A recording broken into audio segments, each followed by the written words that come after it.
अंगणवाडी सेविकांचं मी त्यांना शिक्षित करण्यासाठी मेळावे घेतलेत आणि त्या मेळाव्यातून तुमचं कर्तव्य काय आहे की फक्त खाऊ घालणे आणि हे मुलांना खेळायला तिथं बसवणे असं न ठेवता त्यांना काहीतरी शिक्षणाचे धडे त्या अंगणवाडीतून सुरुवातीपासून मिळाले पाहिजेत.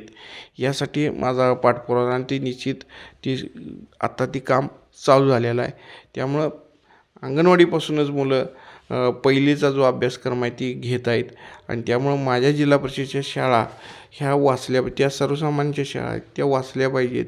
कारण भरमसाठ फी भरून ह्या ज्या प्रायव्हेट खाजगी शाळा आहेत ती सामान्य माणसाला येणाऱ्या काळात शिक्षण घेणं परवडणारं नाही. म्हणून शिक्षणाचं बाजारीकरण जे व्हायला लागलं आहे ती थांबवण्यासाठी माझ्या जिल्हा परिषद शाळा या चांगलं करणं येणाऱ्या काळात मी प्रामुख्यानं माझ्यासमोर काम ठेवणार आहे.